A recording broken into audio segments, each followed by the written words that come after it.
La ONU opina de la militarización en el país, o lo que llamen así, sí. Vamos a discutir, no acabamos. El representante en México del Alto Comisionado de la ONU para Derechos Humanos dijo que la decisión del gobierno anterior y actual de mantener a las Fuerzas Armadas en las calles es una de las causas directas e indirectas de la crisis de los derechos humanos en el país. Esta decisión es y ha sido equivocada, tal vez entendible, pero sin duda equivocada. Es una tarea que no corresponde a las Fuerzas Armadas, porque no están capacitadas para ese rol y la lógica militar no debe aplicarse en el combate a la delincuencia. Una opinión muy respetable y muy autorizada. Pues sí, pero también hasta septiembre hubieron 21,000 asesinados que tenían el derecho humano a la seguridad pública y que no, el Estado no fue capaz de darle este derecho humano. 21,000 muertos hasta septiembre por esta causa. Ahora, la pregunta es, ¿la policía en México sí está muy capacitada? A tu contabilidad súmale los desaparecidos, que probablemente estén en fosas ya. La ONU habla de que no se debe tratar a la delincuencia con el ejército, pero también hay que ver qué grado de delincuencia tenemos en nuestro país. Ha sido de una hazaña, de un salvajismo, que yo creo que ya no podrías considerar como delincuencia así en general. Ya estamos en barbarie. No, mira, es un riesgo nacional. Hay varias frases que se pueden aplicar. Esa es la situación que estamos viviendo. Nos están llevando a lo que se ha manejado como el Estado fallido. El país de veras puede entrar en una descomposición muy acelerada si no se enfrenta este crecimiento desmedido, pero desmedido, de la violencia causada por los delincuentes. Y cada vez se suman más grupos, eso es lo grave, no han podido contenerla. Y por el contrario, la dispersión de grupos suma una cantidad impresionante que invade todo el país y ya no solo se dedican como especialistas a cierta actividad, sino que han diversificado sus acciones. Es su comentario. El problema es que se acrecentó el problema atacando el problema. ¿De dónde nos llama? Y ahí está todo el problema. Explico. Estábamos en 2006, sentaditos a lo mejor en un barril de pólvora, pero se movían las cosas. Sale el ejército y empieza a enfrentar a los grupos criminales y explota. ¿Qué hacemos? Si atacando el problema ha ido creciendo, ¿qué hacemos? Porque esta ley viene a continuar con una estrategia que se ha mantenido los últimos 12 años y que no ha funcionado. Lo único que hace esta ley es continuar esa estrategia. No ha funcionado.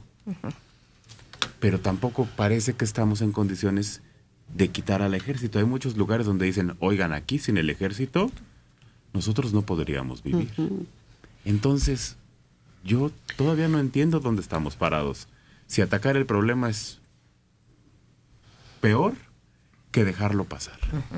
Yo siempre he pensado que no es con la fuerza con lo que se debe atacar esto, pero ahorita también tenemos un problema peor. Que otro ejército de otro país diga, no se preocupen, nosotros le resolvemos el problemita.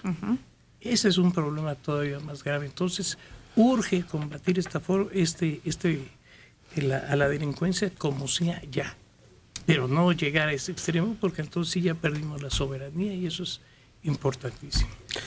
El grito de soberanía siempre me ha insultado un poco, que somos muy egoístas. Ay, es que nosotros solitos podemos. Sí.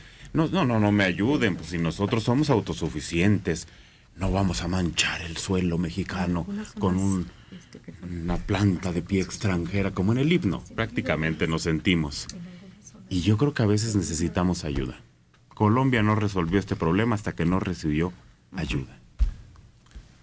Y todavía para completar el cuadro, cuando el PRI, que es la fuerza política más importante, sin echarle elogios vanidosos, no, porque es la realidad, en vez de escoger a un hombre rudo, como esperábamos que fuera el actual secretario de Gobernación, nombran a uno que se ha dedicado a otras actividades que son importantes, pero que no es el hombre que necesitamos en este momento. Así es. La prioridad que le da al problema de la delincuencia pues está muy por atrás de lo que él maneja, ¿no? Él maneja la estabilidad financiera, la visión que se tiene del país en el ámbito financiero en el extranjero, nuestra competitividad, todo ese tipo de factores que son muy importantes, pero el país está siendo carcomido por dentro por algo que echaría por la borda todo eso. Y luego, por otro lado, López Obrador, ¿cuál es su mensaje? Le cabe exactamente lo que decía Fuentes o el premio Nobel de México. Paz, Octavio Paz. Sí, Paz, decía de uno de sus compañeros que andaban en el mismo grupo: no tiene ideas,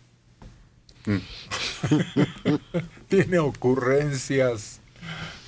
Ay, y así parece en la política con López Obrador, que no tiene ideas como Monsiváis, sino que son ocurrencias y le salen así de improviso. Espontáneamente. Pero las ocurrencias son importantes también. No, pues sí, todos son valiosos. Lo estábamos diciendo ahorita de Anaya y el jefe de gobierno.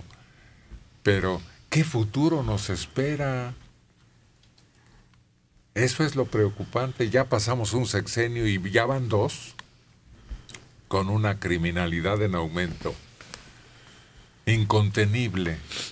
Y entonces, en vez de buscar al hombre ideal para contener esta ola, andamos teniendo políticos que no es esa su manera de comportarse. Y nos hace temer que venga otro sexenio peor que estos 2. Deme su nombre, por favor. Con congresos conformados igual que estos. Que eso también ha ayudado a que la delincuencia se sienta en jauja, porque hace 2 años se presentó la necesidad de normar la actividad externa a los cuarteles del ejército. Tardaron 2 años en acordarse que ahí estaba, y ahora lo quieren resolver todo de un día a otro. Pues no, así, con congresos así no vamos a ningún lado. En Clavería, Azcapotzalco, Luis López Hernández, 83 años. Basta con suspender algunas garantías individuales en algunas zonas determinadas por cierto tiempo. Por ejemplo, en Sinaloa, en Guerrero o en Tamaulipas, para no darle mayor fuerza al ejército. Pues sería al contrario. No le entendí. Yo no entiendo por qué Al suspender. contrario. Bueno, ¿cómo? Gracias. Repítame, por favor, su comentario desde el principio. El ejército sería entonces, en caso de desaparición de poderes, el que llenara ese hueco. Permítame. Por lo pronto. Se trata de una figura que está prevista en la Constitución, la posibilidad de suspender algún tipo de garantías en algunos lugares determinados. Y entonces este fenómeno solo sucedería dentro del término, dentro del tiempo que fue autorizada esta suspensión de garantías por parte del Congreso. Ya se ha declarado toque de queda. En Tamaulipas, por ejemplo, ya lo hemos visto, toque de queda. No ha funcionado. El propio gobierno en ese y algunos otros estados les recomiendan a la gente quédense en su casa, no salgan, porque ellos mismos se sienten imposibilizados para garantizarles la paz, la convivencia. Star Breaker Núñez. Manelik, gracias al ejército y la marina se ha detenido a los grandes narcos. Se quejan del ejército en su accionar, pero los narcos traen armas dignas de cualquier fuerza armada. AMLO es un senil. Senil será. Pero está senil. Sí, no puede ser. El senil no es sustantivo. ¿Y qué se ha ganado con la detención de algunos de los que lideran al crimen organizado? Ya hay más de 100, se había fijado una cuota de 100 y pico. Y al detenerlos o al eliminarlos, prendieron otros como líderes también. Son como las cabezas de la hidra. Ándale. Salen nuevas. A mí me espanta más porque no son como las cabezas, sino salen más sangrientos, más salvajes, más ambiciosos. ¿La colonia qué? Algo parece, pero los líderes que emergen detrás de aquellos son más sangrientos. ¿Qué edad tiene? Y esa es mi pregunta. Yo no lo sé si es mejor el ejército afuera o adentro. En Ecatepec, Claudia Vargas Martínez, 49 años. Lo de poner a la Marina y al Ejército en las calles no es para la seguridad del ciudadano. Eso es lo que menos les importa. Es para las elecciones del próximo año. Para que los ciudadanos no salgan a protestar. Lo más seguro es que quieren que gane el PRI. Ándale. Esa sí es mente retorcida, pero no deja de tener su dosis de desconfianza. Es un lugar común. Se maneja mucho y que tiene muy poco que ver con la realidad. Pues, Sí. quién sabe, porque en otros países eso ha sido como acción legal, pero para aplacar a los rebeldes. Pero no analizan la situación, dicen lo primero que se les ocurre. El ejército lleva ya 11 años en la calle, ¿no? 11 años. Ya pasaron unas elecciones, unas de presidente, otras intermedias. Ya viene ¿De qué habla usted? Bueno, tenemos un ejemplo muy cerquita en Venezuela, en donde un militar y el ejército han servido, Muy bien. han sido utilizados y no se ha podido resolver precisamente por esa fuerza que está detrás de el Estado reconocido con autenticidad por elecciones incluso. Pero además aquí no podría usarse para las elecciones porque las elecciones son nacionales. Y según esta ley, el ejercicio que se va a hacer con las Fuerzas Armadas es en lugares determinados, no es en todo el país. ¿Cómo? Al revés. Una vez que se aplique será generalizado.